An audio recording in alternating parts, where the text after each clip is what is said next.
Bread तैयार हो गई है। कौन कौन मेरे साथ खाना पसंद करेगा? अपने सामने इतनी अच्छी ब्रेड को देखकर सारे दोस्त वहाँ पर इकट्ठे हो गए। मुझे चाहिए। मुझे भी। दरअसल मुझे बहुत भूख लगी है। खाने का टाइम है ये। हाँ, मुझे भी।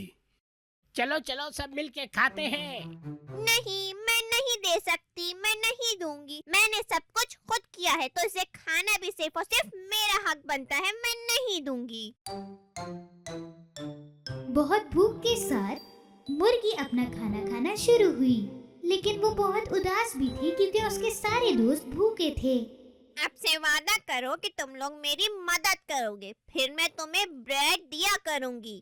मुर्गी के सारे दोस्त बहुत ही शर्मिंदा थे और उन्होंने माफी मांगी।